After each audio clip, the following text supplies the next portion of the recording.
Hello friends, welcome to my channel 5G trader में आप सबका स्वागत है। हर वीक हम swing trade and index related जो चार्ट्स हम शेयर करते हैं। अगर मेरे चैनल में कोई नए हो तो आप मेरे चैनल में जाके देख सकते हैं। हम ऐसे रिलेटेड बात करते हैं, चर्चा करते हैं। मगर इस वीक से हम कुछ स्टॉक के बारे में भी बात करेंगे, उसके फंडामेंटल रिलेटेड भी हम बात करेंगे। फंडामेंटल यानी कंपनी का जो इंटरनल पार्ट है, यानी जो हम इंटरनली हो रहा है, कंपनी कैसे ग्रो कर रहा है, उसका वैल्यूएशन कैसा है, उसका मैनेजमेंट कैसा है, कंपनी किस तरह परफॉर्म कर रहा है और इन फ्यूचर कंपनी में क्या प्रोबेबिलिटी शो हो रही है कि उसमें फंडामेंटली स्ट्रांग हो रही है। ठीक है, तो उसका एक्सटर्नल पार्ट क्या होता है कि चार्ट रीडिंग, जो चार्ट हम देखते हैं कि उसका इम्पैक्ट कहाँ पे पड़ रहा है। यानी अगर कोई भी कंपनी फंडामेंटली स्ट्रांग हो रहा है तो देयर इज़ ए प्रोबेबिलिटी कि उस टाइप कंपनी में बिग प्लेयर बाई करने की कोशिश करता है, क्योंकि उसमें वो फ्यूचर दिखता है। प्राइस भगवान है, इसीलिए चार्ट को हम कहते हैं कि चार्ट में सब कुछ जो दिखता है वो सही है। मगर मेरा थोड़ा मानना है कि अगर उसमें ही अच्छा स्ट्रक्चर और अच्छा प्राइस एक्शन दिखेगा और प्राइस उसी स्टॉक में इन फ्यूचर ग्रो करेगा जिसका फंडामेंटल अच्छा रहेगा। यानी फंडामेंटल यानी कंपनी प्रॉफिट कर रहा है, ग्रो कर रहा है, सिर्फ ये नहीं, वो जो प्रोडक्ट सेल कर रहा है या प्रोडक्ट बेच रहा है या कोई भी सर्विस दे रहा है, उसका इम्पैक्ट फ्यूचर में रहेगा। यानी फ्यूचर उसको अडॉप्ट कर रहा है, यानी इंसान या जो भी पार्ट हो उसको अडॉप्ट कर रहा है उस चीज़ को। अगर कोई भी कंपनी जो चीज़ बना रही है या सर्विस दे रही है, अगर फ्यूचर में उसका डिमांड है, तब जाके उस टाइप स्टॉक में लॉन्ग टर्म इन्वेस्टमेंट कर सकते हैं। एज वेल एज उसी टाइप स्टॉक में ही आपका प्राइस एक्शन और जो स्ट्रेंथ वो शो होता है। आज जो स्टॉक के बारे में बात करेंगे तो आपने थंबनेल देख के तो पता चल गया होगा। फिर भी जो क्रेस्ट वेंचर है उसका प्राइस चल रहा है करीब 301 पे। ठीक है, एक कंपनी जो है एक non deposit taking NBFC registered with RBI के साथ ये रजिस्टर्ड है। एनबीएफसी है, एनबीएफसी यानी जो फिनेंस सेक्टर है उनमें दो टाइप का होता है, एक बैंकिंग और एक होता है एनबीएफसी में यानी नॉन बैंकिंग फिनेंस सेक्टर या कंपनी। तो ये किस टाइप का बिजनेस करता है अगर देखते हैं तो ये बिजनेस करता है real estate service, financial service and investment and credit operations. तो इस टाइप का वो बिजनेस करता है। इसका अगर डिटेल आपको देखना चाहिए कि किस तरह का ये बिजनेस सेगमेंट है इसका, अगर आप इसमें थोड़ा सा गौर करेंगे देखेंगे ये इन्वेस्टमेंट करता है, ब्रोकिंग करता है, रियल एस्टेट में इसका हिस्सेदारी है। सेगमेंट वाइज इसका जो रेवेन्यू आता है कि इन्वेस्टमेंट एंड फिनेंशियल एक्टिविटी में 53% रिटर्न आया 2022 में और 52% जो था वो 2021 में था। यानी धीरे धीरे करके कंपनी ग्रो कर रहा है। ब्रोकिंग एंड इंटरमीडिएट एक्टिविटीज़ में थोड़ा सा कम है 21 साल से। रियल एस्टेट में बढ़ रहा है धीरे धीरे।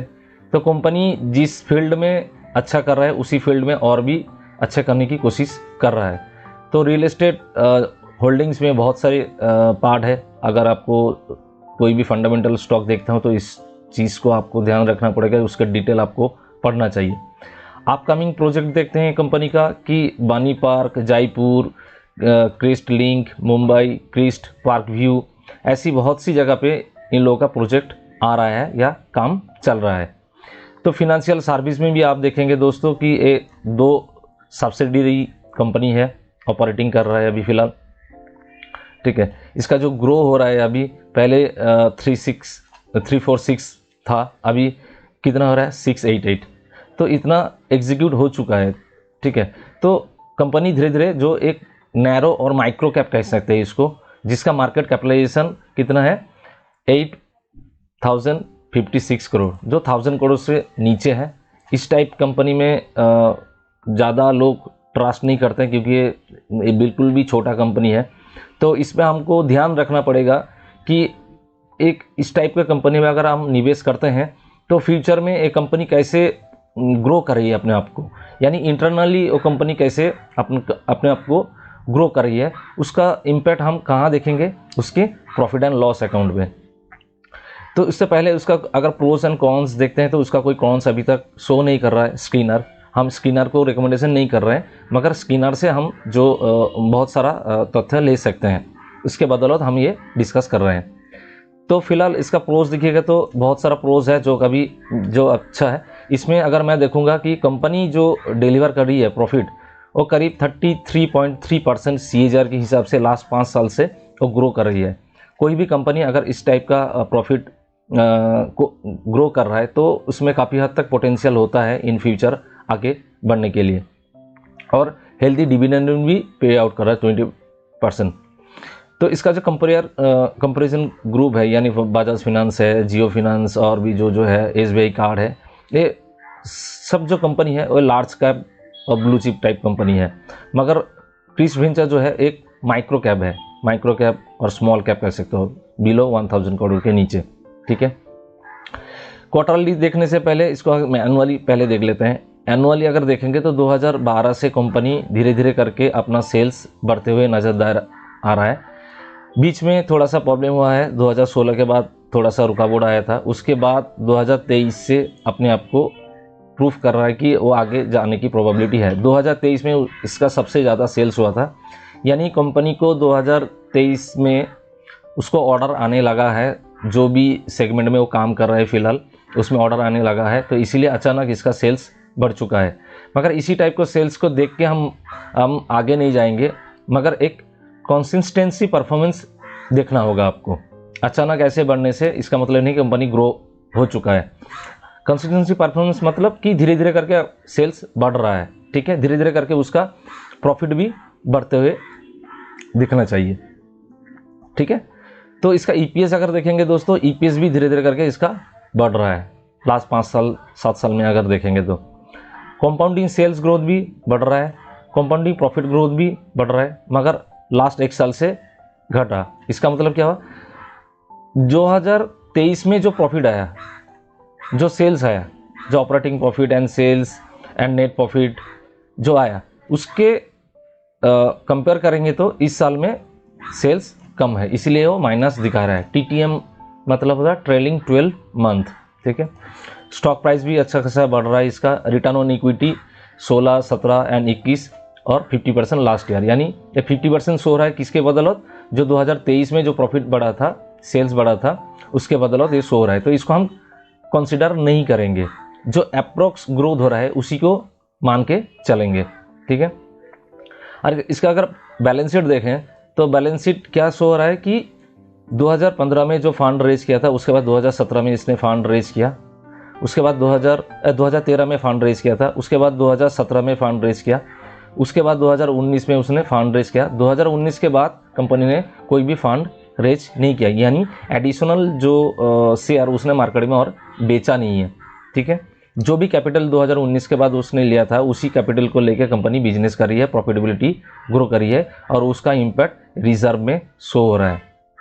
रिजर्व इसका धीरे धीरे बढ़ते हुए दिखाई दे रहा है। ठीक है, और बोरिंग की बात करें तो कंपनी का बोरिंग, कंपनी ने लास्ट 2023 में अच्छा खासा बोरिंग लिया, लॉन्ग टर्म बोरिंग लिया। लॉन्ग टर्म बोरिंग जितना कोई भी कंपनी का कम रहेगा उतना अच्छा है, शॉर्ट टर्म बोरिंग बढ़ने से उतना कोई दिक्कत नहीं होता। तो इस चीज़ पे ध्यान रखिएगा कि अगले वाले क्वार्टर या साल में इसका लॉन्ग टर्म बोरिंग घट जाता है तो अच्छा बात है, और शॉर्ट टर्म बोरिंग बढ़ता है तो तभी कोई दिक्कत नहीं है। अगर एसेट साइज देखेंगे तो इसका एसेट्स धीरे धीरे करके बढ़ते हुए दिखाई दे रहा है, जो काफ़ी हद तक अच्छा है। इन्वेस्टमेंट इनका भी बढ़ रहा है, मगर कोई भी कंपनी, इस पार्ट को मैं थोड़ा सा नेगेटिवली देखता हूँ कि अगर इन्वेस्टमेंट कर रहा है, यानी ये इस टाइप का इन्वेस्टमेंट है कि कंपनी दूसरे कंपनी में इन्वेस्ट कर रहा होगा, कोई भी म्यूचुअल फंड में या नहीं तो म्यूचुअल फंड में कहीं भी इन्वेस्ट कर रहा होगा। मगर मेरा मानना है कि अगर इन्वेस्ट करना है या आपके पास कोई कैपिटल है तो आप खुद के कंपनी के ऊपर इन्वेस्ट करें।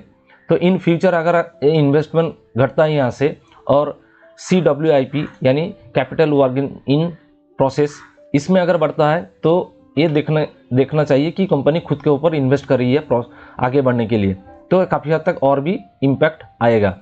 फिलहाल जो सिनेरियो है उतना खास नहीं है, मगर ख़राब भी नहीं है, बहुत अच्छा नज़रिया आ रहा है धीरे धीरे करके, जो पर्सपेक्टिव मुझे नज़र आ रहा है उस हिसाब से मैं बोल रहा हूँ। ये कोई बाइंग एंड सेलिंग रिकमेंडेशन नहीं है, मैं जिस तरह फंडामेंटल को देखने की कोशिश करता हूँ उसको सिर्फ डिस्क्राइब कर रहा हूँ और कुछ नहीं। आप अगर कोई भी डिसीजन लेते हो तो आप फिनेंशियल जो आपका एडवाइजरी है उसके पास जाइए और उसके बाद जाके कोई भी डिसीजन लीजिए। अगर आप खुद से करते हो तो उसका रिस्पॉन्सिबिलिटी सिर्फ आपके पास ही होगा।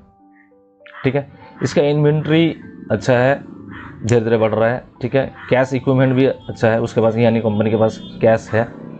इसके बाद अगर देखते हैं कैश फ्लो में ऑपरेटिंग एक्टिविटी में लगातार बढ़ रहा है, कंपनी का प्रॉफिटेबिलिटी लगातार ऑपरेटिंग एक्टिविटी बढ़ रहा है। इसमें दिक्कत एक बात है कि रिसीवेबल जो है वो -500 करोड़ में है, इसीलिए उसका ऑपरेटिंग जो एक्टिविटी वो माइनस में आ रही है, यानी वो उसको पैसा मिल चुका है, इसीलिए ये माइनस है। अगर पैसा नहीं मिलता तो फ्यूचर में और भी कैश आने की प्रोबेबिलिटी रहता है, अच्छा बात है। ठीक है, ओवरऑल उसका अगर फ्री कैश फ्लो देखें तो प्लस में ही है, 20 करोड़ प्लस में ही है। ठीक है, अगर अदर रेशियो में देखेंगे दोस्तों तो इसका जो डेबिटर्स डे, यानी कंपनी अगर किसी को सर्विस दे रही है तो कितने दिन में पैसा लेती है, ये 4 दिन में पैसा लेती है। उससे पहले कितना था, 28, 26 एंड 29, अगले 2-3 साल जो देखा है हम लोगों ने। तो इस हिसाब से कंपनी का जो पावर बढ़ रही है, यानी अगर आपका प्रोडक्ट के ऊपर कोई भी डिमांड है, आपके प्रोडक्ट आप जो सेल कर रहे हो या सर्विस दे रहे हो, अगर उसके ऊपर डिमांड इंक्रीज हो रहा है तब जाके आप इस टाइप का प्राइसिंग पावर आपके अंदर आएगा कि मैं आपको माल तभी बेचूंगा आप अगर इतने दिनों में मुझे पैसा दोगे तो, और इसका जितना भी कम डेज रहेगा उतना फायदेमंद रहेगा। इसीलिए इसका कैश कन्वर्सन साइकिल 4 है 2023 के अकॉर्डिंग, तो बहुत अच्छा है। ठीक है, यानी कंपनी का इंप्रूवमेंट हो रहा है।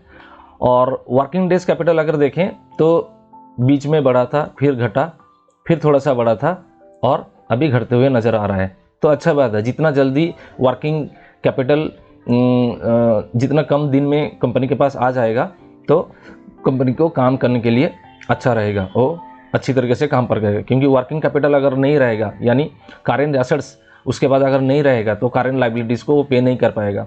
अगर करेंट लाइबिलिटीज़ को पे नहीं कर पाएगा तो उसका जो बिजनेस चल रहा है उसमें रुकावट आ सकती है। इसलिए जितना कम दिन में उसका वर्किंग कैपिटल अवेलेबल आ जाएगा या उसके पास आ जाएगा वो बेहतर है। ROC धीरे धीरे बढ़ते हुए नज़र आ रहा है, मगर लास्ट ईयर जो बढ़ा उसको कंसिडर पूरा तरीके से नहीं करेंगे क्योंकि वो अचानक बढ़ा, सेल्स बढ़ने से, प्रॉफिट बढ़ने से अचानक ROC 59% से बढ़ चुका है। मगर ऐसे नहीं देखना चाहिए कि एक प्रोसेस में जाना होगा कि एक कंसिस्टेंसी बजाय रख रहा है कि नहीं रख रहा है, यानी धीरे धीरे करके खुद को बड़ा कर रहा है कि नहीं कर रहा है। ठीक है, अगले साल हम देखेंगे, इसको ट्रैक भी करेंगे।